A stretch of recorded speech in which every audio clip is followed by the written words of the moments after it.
Good morning and नमस्कार दोस्तों, स्वागत है आप सभी का आपके अपने YouTube channel GK search engine पर। आज है 26 सितंबर और 26 सितंबर से रिलेटेड राजस्थान करंट अफेयर्स के जितने भी इंपॉर्टेंट क्वेश्चन हैं सभी हम इस वीडियो में डिस्कस करने वाले हैं। तो पूरा वीडियो बहुत ध्यान से देखना और वीडियो के एंड में मैं आपसे क्वेश्चन पूछूंगा जिसका आंसर आपको कमेंट बॉक्स में देना है। कल के वीडियो में मैंने आपसे क्वेश्चन पूछा था जो था हाल ही में राजस्थान के किस जिले में ALS-50 ड्रोन सिस्टम का सफल परीक्षण किया गया था। तो राजस्थान के जैसलमेर में इसका सफल परीक्षण किया गया था, यानी कि ए ऑप्शन इसका बिल्कुल सही था। जिन दोस्तों ने ए ऑप्शन कमेंट बॉक्स में सही जवाब दिया था उनको हार्दिक शुभकामनाएं। जैसलमेर में ALS-50 ड्रोन सिस्टम का सफल परीक्षण 22 सितंबर को किया गया था। जानकारी के अनुसार टाटा एडवांस सिस्टम लिमिटेड की ओर से ALS-50 का जो पहली बार जैसलमेर जिले की पोखरण फील्ड फायरिंग रेंज में परीक्षण हुआ था। परीक्षण में इसमें हमला करने की क्षमता को परखा गया था। ALS-50 नाम से ड्रोन सिस्टम ने परीक्षण के दौरान जमीन पर सटीक निशाना लगाकर अपनी क्षमता का सफलतापूर्वक प्रदर्शन किया था। ALS-50 ड्रोन सिस्टम को टाटा एडवांस सिस्टम लिमिटेड की ओर से स्वदेशी तकनीक के साथ विकसित किया गया है। इसके साथ ये ALS-50 ड्रोन है वो काफ़ी लंबी दूरी तक उड़ान भरने के साथ साथ दुश्मन के ठिकानों को ढूंढ कर उस पर फायर कर नेस्तनाबूद करने की इसमें क्षमता है। ये प्रायकर जो घाटियाँ, पहाड़ों, जंगलों जैसी जो सीमित सतह वाली जगहों पर ये आसानी से कार्य कर सकता है। तो चलिए स्टार्ट करते हैं आज के करंट अफेयर्स।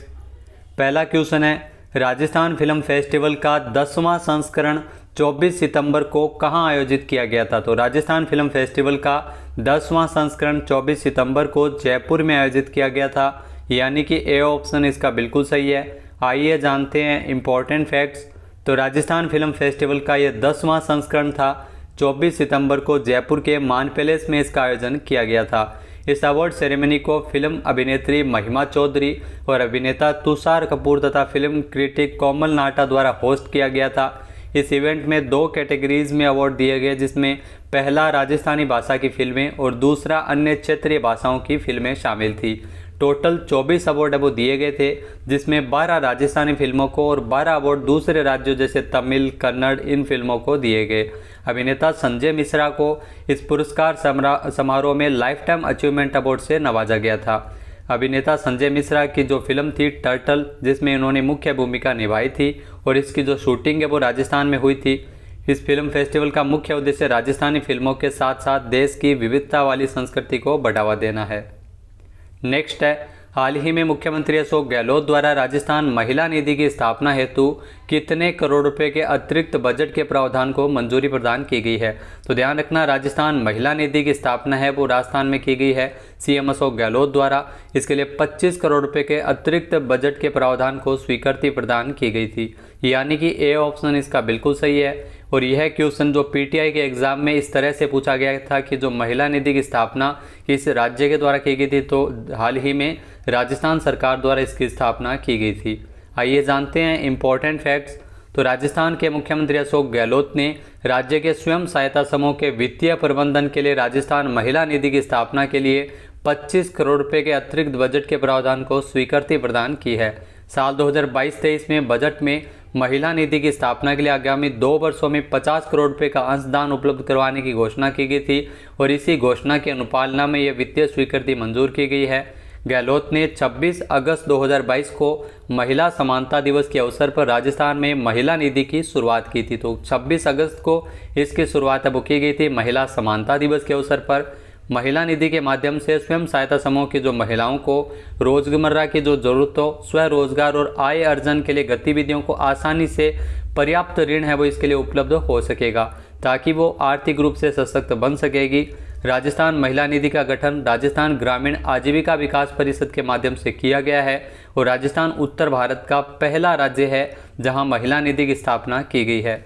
इस योजना के तहत 40,000 रुपये तक का जो ऋण है वो महिलाओं को 48 घंटे में, जबकि 40,000 से अधिक का ऋण 15 कार्य दिवस में आवेदित सदस्यों के जो समूह के बैंक खाते में जमा हो जाएगा।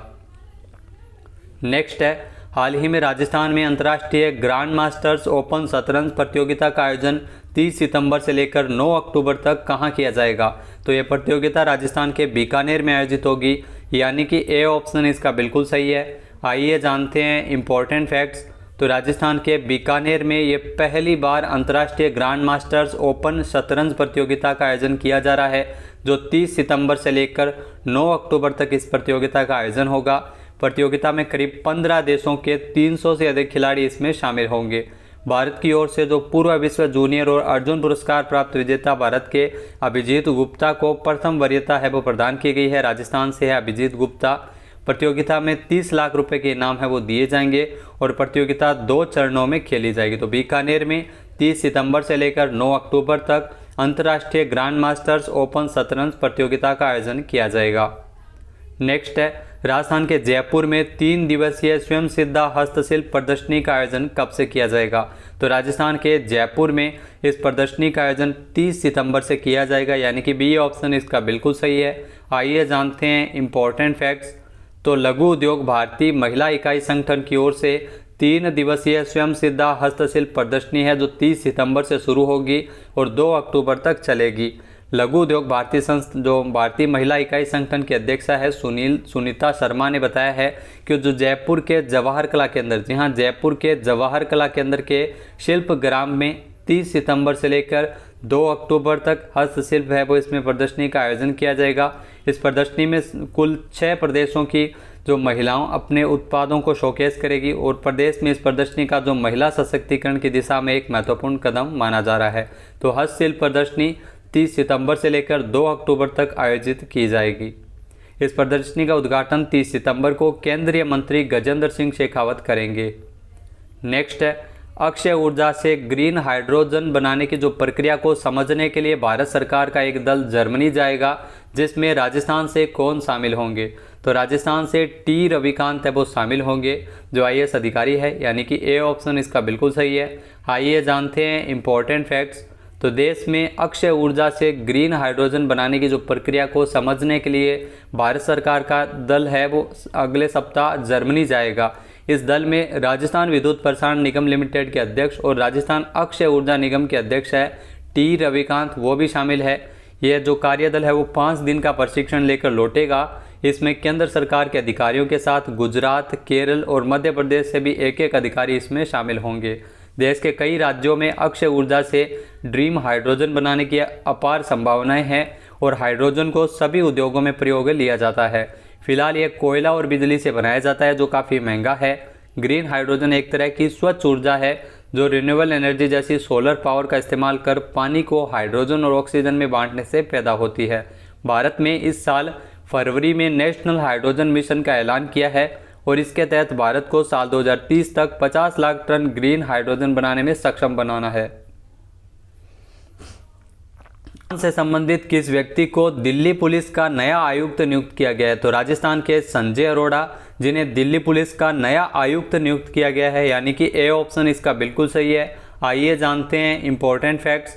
तो भारतीय पुलिस सेवा के वरिष्ठ अधिकारी है संजय अरोड़ा, जिन्हें दिल्ली पुलिस का नया आयुक्त नियुक्त किया गया है। ये मूल रूप से राजस्थान के जयपुर के रहने वाले हैं संजय अरोड़ा और तमिलनाडु कैडर के 1988 बैच के IPS अधिकारी है।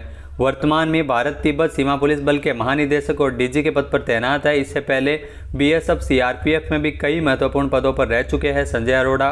राकेश अस्थाना का कार्यकाल खत्म हो रहा है, ऐसे में संजय अरोड़ा उनकी जगह लेंगे।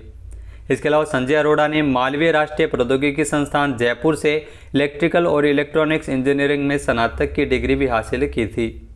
नेक्स्ट है हाल ही में देश का सबसे बड़ा अत्याधुनिक पंचकर्म सेंटर राजस्थान के किस जिले में शुरू होगा। तो देश का सबसे बड़ा अत्याधुनिक पंचकर्म सेंटर है वो राजस्थान के जोधपुर में शुरू होगा, यानी कि सी ऑप्शन इसका बिल्कुल सही हो जाएगा। आइए जानते हैं इम्पोर्टेंट फैक्ट्स। तो देश का सबसे बड़ा अत्याधुनिक पंचकर्म सेंटर है जो जोधपुर के डॉक्टर सर्वपल्ली राधाकृष्णन आयुर्वेद विश्वविद्यालय में शुरू होने जा रहा है। यह सेंटर सुविधाओं में अंतर्राष्ट्रीय स्तर का बनाया जाएगा। बजट 2021-22 में CMSO गहलोत ने डॉक्टर सर्वपल्ली राधाकृष्णन आयुर्वेद विश्वविद्यालय के पंचकर्म सेंटर को अंतर्राष्ट्रीय स्तर के बनाए जाने की घोषणा की थी और इस साल जो बजट में आयुर्वेद विश्वविद्यालय में 25 बेड के पंचकर्म सेंटर के लिए 5 करोड़ रुपए की मंजूरी है वो राज्य सरकार ने प्रदान की है। डॉक्टर सर्वपल्ली राधाकृष्णन जो राजस्थान आयुर्वेद विश्वविद्यालय परिसर में अगर बात की जाए तो 100 बेड का अंतर्राष्ट्रीय पंचकर्म सेंटर है वो बनाया जाएगा। केरल में एकाध पंचकर्म सेंटर को छोड़ दे तो ये देश का सबसे बड़ा पंचकम के अंदर है वो होगा। विश्वविद्यालय प्रशासन इसके लिए 60 करोड़ रुपये से अधिक के प्रस्ताव को तैयार किया है। नेक्स्ट क्वेश्चन है, हाल ही में किस राज्य को हाउसिंग कैटेगरी में देश के अग्रणी राज्य के रूप में शामिल करते हुए star of governance gold award है वो प्रदान किया गया है? तो राजस्थान को अवार्ड है वो मिला है, यानी कि ए ऑप्शन इसका बिल्कुल सही है। आइए जानते हैं इंपॉर्टेंट फैक्ट्स। तो हाउसिंग कैटेगरी में राजस्थान देश में अव्वल है। राजस्थान के आवासन मंडल को स्कॉच गोल्ड अवार्ड से नवाजा गया है। जी हाँ, राजस्थान के आवासन मंडल के कायाकल्प, नवाचारों तथा सफलताओं के चलते हाउसिंग सेक्टर में राजस्थान ने राष्ट्रीय स्तर पर उपलब्धि हासिल की है। स्कॉच ग्रुप ने अपनी स्टेट ऑफ गवर्नेंस 2021 की रिपोर्ट में राजस्थान को हाउसिंग कैटेगरी में देश के अग्रणी राज्यों में शामिल करते हुए star of governance gold award वो प्रदान किया है। नेक्स्ट है, हाल ही में साल 2023 में कौन सा देश मोटो जीपी वर्ल्ड चैंपियनशिप रेस की मेज़बानी करेगा? तो ये ध्यान रखना, अपना देश भारत है वो साल 2023 में मोटो जीपी वर्ल्ड चैंपियनशिप रेस की मेज़बानी करेगा, यानी कि ए ऑप्शन इसका बिल्कुल सही है। आइए जानते हैं इंपॉर्टेंट फैक्ट्स। तो भारत है वो साल 2023 में पहली मोटो जीपी रेस की मेज़बानी करने वाला है। साल 2023 में ग्रेटर नोएडा में बुद्ध इंटरनेशनल सर्किट में अपनी जो पहली मोटो जीपी वर्ल्ड चैंपियनशिप रेस की मेज़बानी है वो भारत में की जाएगी। ये साल 2023-24 से 2030-31 तक आयोजित किया जाएगा और इसे भारत का ग्रैंड प्रिक्स भी कहा जाएगा। दौड़ना स्पोर्ट्स और फेयर स्ट्रीट स्पोर्ट्स के बीच मोटो जीपी को भारत में लाने के लिए 7 साल के लिए एक समझौता ज्ञापन पर हस्ताक्षर किए गए हैं। ध्यान रखना, 7 वर्ष के लिए समझौता ज्ञापन पर हस्ताक्षर हुए हैं। इस प्रीमियर इवेंट में 19 देशों के राइडर्स है वो शामिल होंगे। नेक्स्ट है, हाल ही में हॉकी इंडिया के अध्यक्ष के रूप में किसे नियुक्त किया गया? तो ये ध्यान रखना, इंपॉर्टेंट क्वेश्चन है। हॉकी इंडिया के अध्यक्ष के रूप में दिलीप तिर्की को नियुक्त किया गया है, यानी कि ए ऑप्शन इसका बिल्कुल सही है। जो आपको तस्वीर में दिखाई दे रहे हैं दिलीप तिर्की, इनको हॉकी इंडिया के अध्यक्ष के रूप में नियुक्त किया गया है। आइए जानते हैं इंपॉर्टेंट फैक्ट्स। तो भारत के पूर्व हॉकी कप्तान और 1998 के एशियाई खेलों में स्वर्ण पदक विजेता टीम के सदस्य रह चुके दिलीप तिर्की, जिनको 23 सितंबर 2022 को सर्वसम्मति से हॉकी इंडिया के अध्यक्ष के रूप में इनको चुना गया है। इतिहास में पहली बार एक पूर्व खिलाड़ी और एक ओलंपियन को हॉकी इंडिया के प्रमुख के रूप में चुना है। तो ये क्वेश्चन आपके लिए इसलिए भी महत्वपूर्ण है क्योंकि इतिहास में पहली बार है जब एक पूर्व खिलाड़ी और एक ओलंपियन को हॉकी इंडिया के प्रमुख के रूप में चुना गया है। तो दिलीप तिर्की जो 44 साल के हैं और इन्होंने 15 साल से अधिक के करियर में डिफेंडर के रूप में रिकॉर्ड 412 अंतर्राष्ट्रीय मैच है वो हॉकी में खेले हैं। अब बात कर लेते हैं आज के हमारे क्विज की। तो आज का हमारा क्विज है, हाल ही में राष्ट्रपति द्रौपदी मुर्मू द्वारा राजस्थान से किसे एनएसएस अवार्ड 2022 से सम्मानित किया गया है? एक बार फिर से सुनिएगा, हाल ही में राष्ट्रपति द्रौपदी मुर्मू द्वारा राजस्थान से किसे एनएसएस अवार्ड 2022 से नवाजा गया है? इसका सही आंसर आपको कमेंट बॉक्स में देना है। और अगर ये वीडियो आपको पसंद आए तो इसे लाइक और शेयर जरूर कीजिएगा। साथ ही साथ हमारे चैनल को भी जरूर सब्सक्राइब करें। वीडियो की जो पीडीएफ फाइल है वो आप वीडियो के डिस्क्रिप्शन बॉक्स से डाउनलोड कर सकते हैं और इस क्वेश्चन का आंसर आप वोट करके भी कर सकते हैं। वीडियो देखने के लिए धन्यवाद। जय हिंद, जय भारत, जय राजस्थान।